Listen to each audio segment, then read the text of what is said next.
Assalamualaikum warahmatullahi wabarakatuh. Perkenalkan, nama saya Devita Rusmana, NIM 12020900019 dari kelas 2A PGMI. Video kali ini saya buat untuk memenuhi tugas ujian akhir semester mata kuliah Bahasa Arab. Yang pertama adalah membuat dan menerjemahkan kalimat dengan pola SPOK. Sebagai contohnya yaitu Ana aqra'u al-Qur'ana fil masjid. Saya membaca Al-Qur'an di masjid. Nah, ana artinya saya, kedudukannya sebagai fa'il atau subjek. Kemudian aqra'u artinya membaca, kedudukannya sebagai fi'il atau predikat. Kemudian Al-Qur'ana, kedudukannya artinya Al-Qur'an, kedudukannya sebagai maf'ul bih atau objek, dan kemudian yang terakhir fil masjid, kedudukannya sebagai keterangan tempat. Untuk yang selanjutnya, saya akan menjelaskan tentang isim, fi'il, dan haraf. Yang pertama adalah isim. Al-ismu huwa kullu kalimatin tadullu ala zatin au sifatin au ghairihima mimma la yuqarinuhu zaman. Artinya, isim adalah setiap kalimat yang menunjukkan kepada sifat, zat, atau yang lainnya tanpa dibarengi oleh zaman atau waktu. Ciri-ciri isim. Yang pertama, tanwin, contohnya zahabun, artinya emas. Nah, itu termasuk isim. Kemudian alif lam, contohnya al-hadidu, artinya besi. Itu juga termasuk isim. Isim terbagi kepada 3. Yang pertama, isim mufrad, yaitu al-ismu kullu kalimatin tadullu ala wahidin. Setiap kalimat yang menunjukkan kepada satu. Contohnya, mudarrisun, seorang guru, alimun, seorang yang berilmu, dan yang lainnya. Yang kedua adalah musanna.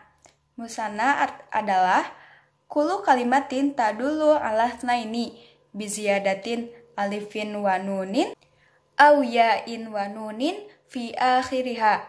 Isim musanna artinya setiap kalimat yang menunjukkan kepada 2 dengan tambahan huruf alif nun atau ya nun di akhir kata. Contohnya, mudarrisani, mudarrisina. Nah, sama artinya 2 orang guru. Yang ketiga adalah jamak, yaitu kullu kalimatin tadullu ala aktsara min itsnaini. Artinya, setiap kata yang menunjukkan kepada yang lebih banyak dari 2. Contohnya, mudarrisuna, beberapa guru. Jama juga terbagi kepada 3 bagian. Yang pertama, jama muzakkar salim. Jama muzakkar salim huwa mazida fi akhiri mufradihi wawun wa nunun aw yaun wa nunun. Artinya, suatu kata yang ditambahkan di akhir mufradnya huruf wawu dan nun atau ya dan nun. Contohnya, Muhammaduna, Muhammadina, artinya beberapa orang Muhammad yang bernama Muhammad. Yang kedua adalah jama muannas salim. Jama muannas salim adalah mazida fi akhiri mufradihi alfun wa ta'un. Jama muannas salim adalah suatu kata yang di akhir mufradnya ditambahkan alif dan ta. Contohnya, mujtahidatun, artinya orang-orang yang giat, atau dujajatun, artinya beberapa ayam, dan yang lainnya. Yang terakhir adalah jama taksir. Jam'ut taksiri huwa ma tagoyaro pihi suratu mufradihi, yaitu artinya jama yang berubah pada bentuk mufradnya. Nah, jadi jama taksir ini perubahannya itu tidak beraturan. Contohnya, dari mufradnya rojulun menjadi rijalun. Artinya beberapa laki-laki atau laki-laki banyak. Atau imro'atun menjadi nisaun. Nah, nisaun ini sebagai jamaknya dari imro'atun atau perempuan. Dan masih banyak yang lainnya. Yang kedua adalah fi'il. Al-fi'lu huwa kullu kalimatin tadullu ala husuli hadasin fi zamanin khosin. Artinya, fi'il adalah setiap kalimat yang menunjukkan kepada terjadinya peristiwa tertentu pada waktu tertentu. Nah, jadi fi'il ini merupakan suatu kata kerja yang mempunyai waktu tertentu. Contohnya, yadrusu, belajar, zaru'a, menanam, tobaha, memasak, akala, memakan, dan yang lainnya. Nah, fi'il ini juga terbagi kepada 3, yaitu fi'il madi, fi'il mudhari, dan fi'il amar. Yang pertama adalah fi'il madi. Fi'il madi adalah kullu fi'lin yadullu ala husuli hadasin fi zamanin madi. Artinya yaitu setiap fi'il yang menunjukkan kepada terjadinya peristiwa pada waktu yang telah lampau. Contohnya, ba'a telah menjual, najaha telah lulus. Yang kedua adalah fi'il mudhari. Fi'il mudhari adalah kullu fi'lin yadullu ala husuli hadasin fi zamanil hadiri awil ati. Artinya, setiap fi'il yang menunjukkan kepada suatu peristiwa pada waktu yang sedang berlaku atau waktu yang akan datang. Contohnya, yabi'u artinya sedang menjual. Dan masih banyak yang lainnya. Yang terakhir adalah fi'il amar. Fi'il amar adalah kullu fi'lin yadullu ala talabi husuli hadasin fi zamanil ati. Fi'il amar adalah setiap fi'il yang menunjukkan untuk menuntut terjadinya sesuatu yang akan datang. Nah, jadi fi'il amar ini seperti perintah dan seperti perintah. Contohnya, bi jualah dan injah kamu harus lulus. Nah, itu merupakan kata tuntutan. Jadi seperti kata perintah. Dan yang ketiga adalah harap. Harap yaitu kullu kalimatin la yazharu ma'naha illa ma'a ghairiha.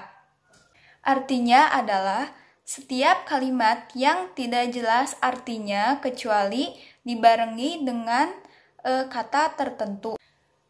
Dan yang termasuk kepada harap yaitu al-ba'u, wal-wa'u, wal-fa'u, wasinu, wal-kafu, wal-lamu.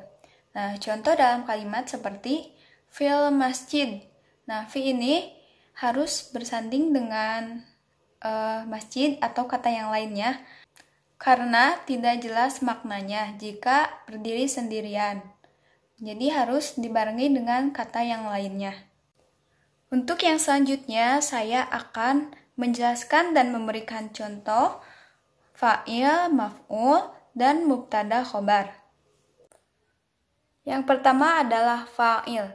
Al-fa'ilu ismun marfu'un ba'da fi'lin wa dalla 'ala ladzi fa'ala fi'la au ittasala bihi. Artinya, isim yang dirofakan yang berada setelah fi'il yang menunjukkan kepada orang yang melakukan pekerjaan atau yang disifati oleh pekerjaan atau fi'il itu.